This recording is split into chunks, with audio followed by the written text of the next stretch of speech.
कहानी कुर्सी की देख रहे हैं आप। अब बात करते हैं उत्तर प्रदेश की, जहां लंबे इंतजार के बाद आज यूपी में बीजेपी के जिला अध्यक्षों के नाम का ऐलान होने वाला है। कहा जा रहा है कि आज बीजेपी यूपी में करीब 80 जिला अध्यक्षों की घोषणा कर सकती है। बीजेपी को 30 दिसंबर तक नए जिला अध्यक्ष बनाने थे, लेकिन इसमें काफी देरी हुई।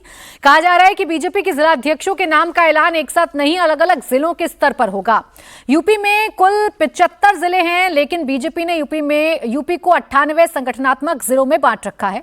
उसी हिसाब से आज ऐलान किया जाएगा। इसके बाद अगले कुछ दिनों में बीजेपी के यूपी अध्यक्ष के नाम की भी घोषणा हो सकती है। इंतजार लंबा हो गया, अभी भी ऐलान नहीं हो पाया है। दिसंबर तक ऐलान हो जाना चाहिए था जिला अध्यक्षों का, लेकिन धीरे धीरे करके आगे बढ़ता रहा मामला। वजह गुटबाजी भी बताई गई, अलग अलग तरीके के दबाव बताए गए। कई गुटों में बटी हुई भारतीय जनता पार्टी कई जिला स्तर पर नजर आई। अब फाइनली जाकर आप ये कह सकते हैं कि जिला अध्यक्षों के नाम की सूची आने जा रही है। सीधा चलते हैं, रुचि कुमार मेरी सहयोगी लखनऊ से हमारे साथ जुड़ गई हैं। रुचि, अभी कितनी देरी और कितने वक्त के बाद यूपी में बीजेपी अपने जिला अध्यक्षों का ऐलान करेगी?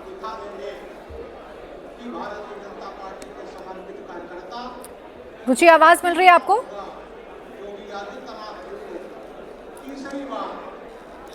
चलिए रुचि के पास हम लौटेंगे, लेकिन फिलहाल बीजेपी जिला अध्यक्षों की लिस्ट आज जारी करने जा रही है। 27 के लिए नई टीम का ऐलान भारतीय जनता पार्टी करने जा रही है। इसमें थोड़ी सी देरी हुई, कई स्तर पर कई परेशानियों का सामना संगठन को करना पड़ा, लेकिन अब जिला अध्यक्ष कौन होंगे और उन पर कितनी जिम्मेदारी होगी, 27 के लिहाज से कितनी जिम्मेदारी होगी, पंचायत चुनाव के लिहाज से कितनी बड़ी जिम्मेदारी होगी, उसके हिसाब से क्या नामों का चयन किया जाएगा, क्या इसी वजह से देरी हुई, इन तमाम सवालों पर चर्चा लगातार जारी भी है। रुचि के पास हम लौटेंगे जब रुचि हमारे साथ जुड़ेंगी।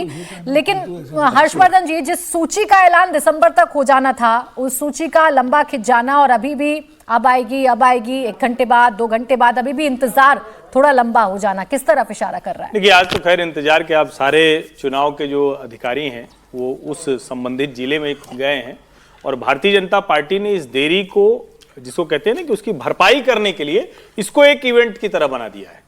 जिस जिले में ऐलान होना है वहां बाकायदा उस जिले के मुख्यालय पर उसके चुनाव अधिकारी पहुंचे हैं, बाकायदा वहां एक बड़ा कार्यक्रम किया गया है और वहीं पर हम लोग शायद बात कर रहे होंगे तो कुछ जिलों में ऐलान भी हो रहा होगा या शायद एक साथ होगा। 98 जिले हैं भारतीय जनता पार्टी के संगठन की दृष्टि से, वैसे 75 जिले हैं यूपी में, लेकिन भाजपा के संगठन की दृष्टि से 98 हैं। 98 में से 70 से 80 जिले उन पर सहमति बन गई है। लेकिन यह भी आप जरा सोचिए कि अभी भी कई जिले ऐसे हैं, 20 से 30 जिले, जहां पर सहमति अब भी नहीं बन पाई। और शुरू में पहले कहा गया कि कुछ नामों को कर देंगे, जो अक्सर होता रहा है कि 25 नाम, 30 नाम, 50 नाम, फिर ऐसे आते थे। इस बार यह तय किया गया कि नहीं, सारे विवाद सब सहमति बनाने के बाद 70-80 नाम एक साथ करेंगे। और इसका दूसरा कहें कि आगे कैसे असर डाल रहा है, उत्तर प्रदेश के जिलाध्यक्ष नहीं होने का मतलब उत्तर प्रदेश का अध्यक्ष नहीं बनेगा। उत्तर प्रदेश का अध्यक्ष नहीं बनने का मतलब हुआ कि जो राष्ट्रीय परिषद है उसके लिए नहीं होगा। और इन सब का मतलब हुआ कि जो अध्यक्ष का चुनाव राष्ट्रीय अध्यक्ष का होना है वो भी फंसा रहेगा, क्योंकि उत्तर प्रदेश हो, मध्य प्रदेश हो, आधे राज्य होने चाहिए और संख्या के लिहाज से भी आधे ज्यादा होना चाहिए, तो इस लिहाज से महत्वपूर्ण है। लेकिन आज वो नाम आ जाएंगे। एक और जो भाजपा के लिए चिंता की बात है, सबसे ज्यादा इस बार चर्चा हुई, आरोप लगे कि पैसे दिए गए। कुछ लोगों ने तो बाकायदा जारी कर दिया सार्वजनिक तौर पर कि हमसे किसी ने 20 लाख मांगा, किसी ने 50 लाख मांगा जिलाध्यक्ष के लिए, फलाना नेता लखनऊ से पैरवी कर रहे थे, फलाना दिल्ली से पैरवी कर रहे थे। ये सारे आरोप भी लगे, इसकी वजह से ये देरी हुई। अब उम्मीद करते हैं कि देर आए दुरुस्त आए, कुछ हद तक हो पाएगा। संगठन का व्यक्ति होगा या निष्ठा व्यक्ति के प्रति होगी, ये भी देखने वाली है अभी भी। लेकिन अगर 20 से ज्यादा ऐसे जिले हैं जहां सहमति नहीं बन पाई, उसके पीछे की वजह क्या है ये भी जानेंगे। लेकिन फिलहाल रुचि, आपके पास आ रही हूं, बताइए क्या तैयारी भारतीय जनता पार्टी ने की है? देर आए दुरुस्त आए, क्या ये कहा जाए ठीक रहेगा, या अभी भी बहुत सारी गांठें हैं जिनका खुलना बाकी है? रुचि,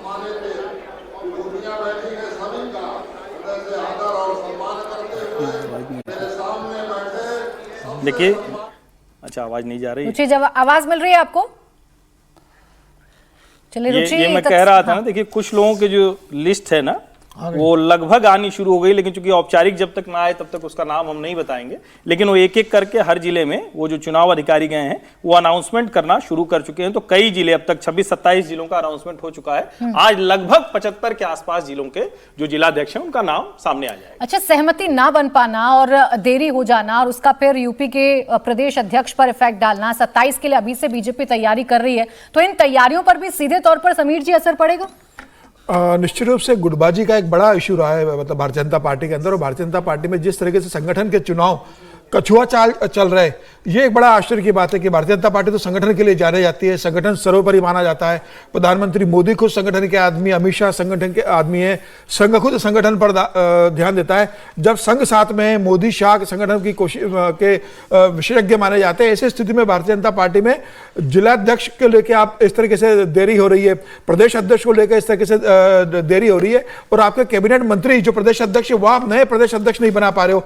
गुजरात के CR पाटिल केंद्र में मंत्री है, वो अभी भी गुजरात के प्रदेश अध्यक्ष है। अभी देखा आपने बिहार के जो प्रदेश अध्यक्ष है, उन्होंने कैबिनेट से इस्तीफा दिया कि मैं प्रदेश अध्यक्ष बना रहूंगा। तो मुझे लग रहा है कि इस तरीके से भारतीय जनता पार्टी के अंदर जो संगठन का चुनाव पहली बार हुआ कि नड्डा साहब को लगातार एक्सटेंशन मिलता जा रहा है, और नड्डा साहब लगातार अध्यक्ष बने हुए, नड्डा साहब खुद मतलब केंद्र में मंत्री भी है और 9 महीने से पार्टी के राष्ट्रीय अध्यक्ष भी है, कोई कार्यकारी अध्यक्ष की नियुक्ति नहीं हुई है। तो ये पहली बार है कि संगठन का चुनाव भारतीय जनता पार्टी का इतना डिले हुआ है, और राष्ट्रीय अध्यक्ष का चुनाव भी इसी कारण डिले हो रहा है। जो कहा जा रहा था कि दिल्ली चुनाव के तुरंत बाद राष्ट्रीय अध्यक्ष डिक्लेयर होगा, फिर कहा गया कि हो सकता है कि महिला दिवस पर कोई बड़ी घोषणा प्रधानमंत्री को कर दे। अब मार्च निकल गया, आप कहा जा रहा है कि अप्रैल में जाकर होगा। अभी तो फिर चुनाव की डेट डिक्लेयर होगी, फिर नॉमिनेशन होगा। तो मुझे लग रहा है कि फिलहाल अभी और 2-3 महीने राष्ट्रीय अध्यक्ष का चुनाव नहीं होगा। भारतीय जनता पार्टी जो संगठन के लिए इतनी मानी जाती है, उसमें संगठन को इतने धीरे और इतने आराम से और कछुआ चाल चलना मुझे थोड़ा ठीक नहीं लग रहा है। पार्टी को इस पर ध्यान देना चाहिए था। इस तरीके से इतना लंबा समय संगठन चुनाव में नहीं लगना चाहिए। ठीक है, अभी इसमें जानकारी सिर्फ जोड़ दूं कि देरी की वजह आरोप लगना, गुटबाजी और बहुत सी चीजें थी, लेकिन एक जो सबसे बड़ी बात थी कि जब वो सूची जो 53 जिलों की करीब लगभग फाइनल हो गई थी, पहले उसको तय किया गया, तो दिल्ली ने बड़े स्पष्ट तौर पर कहा कि अब हमको 2 चीजों का ध्यान रखना है। सामाजिक समीकरण पहले भी भारतीय जनता पार्टी रखती थी, वो आपको और ज्यादा दिखेगा इस बार। महिला अध्यक्ष भी इस बार भारतीय जनता पार्टी की पहले की तुलना में ज्यादा दिखेगी, तो महिला जिला अध्यक्ष होंगी और सामाजिक तौर पर जो संतुलन है वो ज्यादा बनाने की कोशिश होगी। ठीक है, अब देखिए यूपी में तो आने वाली चुनौतियों को लेकर संगठन को मजबूत भी किया जा रहा है। जिला अध्यक्षों का ऐलान होना शुरू हो चुका है। अभी भी बहुत सारी पेच हैं जिन्हें खुलना बाकी है, गांठें खुलना बाकी है। लेकिन इस बीच दिल्ली से कुछ दिलचस्प तस्वीरें सामने आई। दिल्ली में एक इफ्तार पार्टी का आयोजन जो है वो किया गया। हज कमेटी की चेयरपर्सन और बीजेपी नेता कौसर जहां ने ये इफ्तार पार्टी का आयोजन किया था। और बड़ी बात यह है कि बीजेपी के जो बड़े बड़े नेता हैं, बीजेपी प्रदेश के जो बड़े बड़े नेता हैं, वो इस बैठक में, इस इफ्तार पार्टी में माफ कीजिएगा, शामिल हुए। आपको तस्वीरों में दिल्ली की मुख्यमंत्री रेखा गुप्ता नजर आ रही हैं। विजेंद्र गुप्ता बीजेपी के प्रदेश अध्यक्ष, वो इस इफ्तार पार्टी में मौजूद रहे। प्रवेश वर्मा इस इफ्तार पार्टी में मौजूद रहे। मोहन सिंह बिष्ट इस इफ्तार पार्टी में पहुंचे। वहीं केंद्रीय मंत्री की अगर आप बात करेंगे तो किरण रिजिजू इस इफ्तार पार्टी में शामिल हुए। और यहां से एकता का संदेश बीजेपी के कई नेताओं ने दिया, चाहे मोहन सिंह बिष्ट हो, प्रवेश वर्मा हो, चाहे सीएम हो, इन सभी ने एकता का जो संदेश है वो देने की कोशिश की। लेकिन इन तस्वीरों ने काफी सुर्खियां बटोरी हैं, क्योंकि इफ्तार पार्टी जिनके लिए कहा जा रहा था कि भाई ब्रेक सा लग गया है, विपक्षी नेता जाया करते थे इफ्तार पार्टियों में, उनकी तस्वीरें खूब वायरल हुआ करती थी, वो तस्वीरें अब नहीं सामने आती हैं।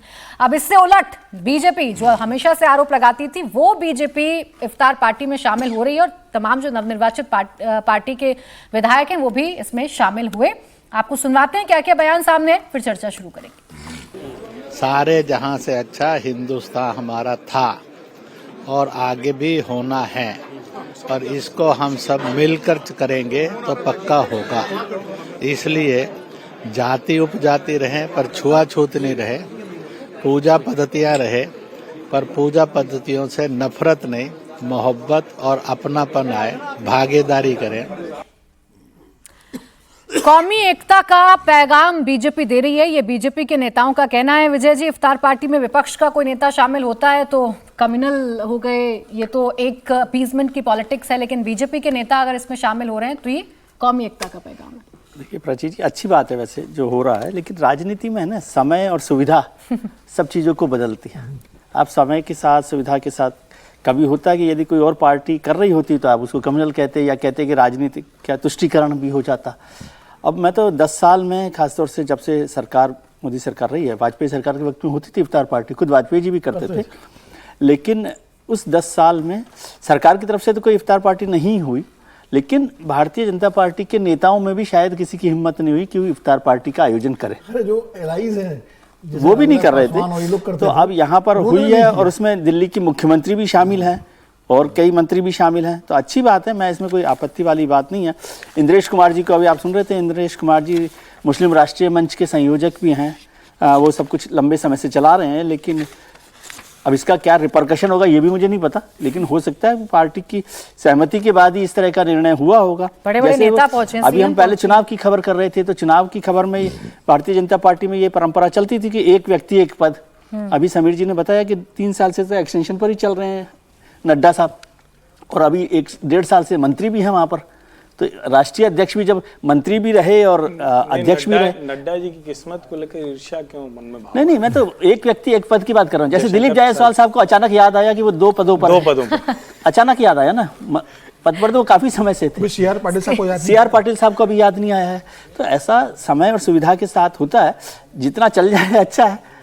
और ये भी अच्छी बात है, यदि इफ्तार पार्टी हो रही है तो इसमें शक करने की कोई गुंजाइश नहीं। एक बात सिर्फ संदर्भ और तथ्य के तौर पर, बीजेपी के लोग इफ्तार पार्टी का विरोध नहीं करते हैं। नरेंद्र मोदी की पहचान ही क्यों बनी? वो तो उस कार्यक्रम में थे, मौलाना उनसे मिलने आए, लेकिन जब उनके सिर पर टोपी लगाने की कोशिश की तो उन्होंने हाथ जोड़ लिया टोपी पर।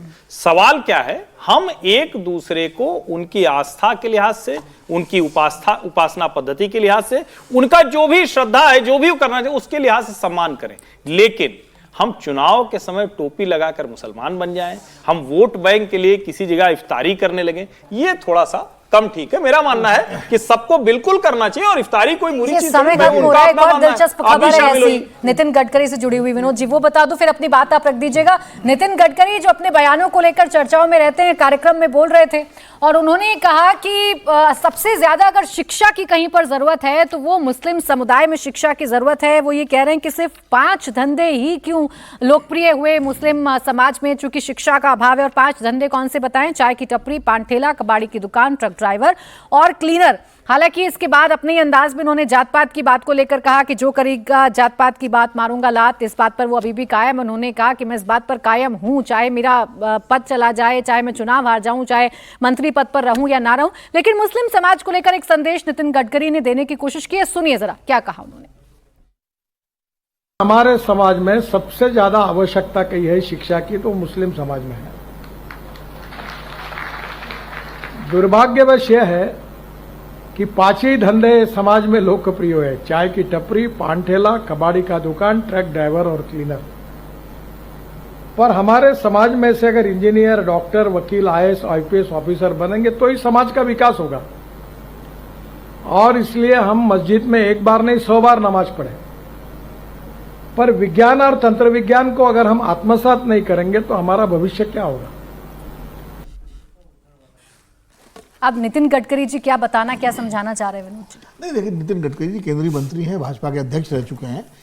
अब उनका तरीका है अपना बात करने का, थोड़ा सरकास्टिक भी बोलते हैं, लेकिन वो मुख्य रूप से मुझे वो मुसलमानों के बीच में अशिक्षा की जो समस्या है, जो शिक्षा का प्रसार वहाँ कम है, सच्चर कमेटी की रिपोर्ट भी कह चुकी है, उस पर वो फोकस करना चाह रहे थे कि मुस्लिम समाज भी शिक्षा के क्षेत्र में आगे बढ़े, जिससे तमाम भ्रांतियां, तमाम कट्टरता, तमाम तरह की बातें दूर हो। उसमें वो 5 पेशे भी गिना गए। हालांकि मुसलमान बहुत सारे दूसरे पेशे भी करते हैं, संगीत के क्षेत्र में मुसलमान हैं, विज्ञान के क्षेत्र में हैं, ब्यूरोक्रेसी में है, व्यापार में है, ऐसा नहीं खाली यही 5 पेशे करते हो।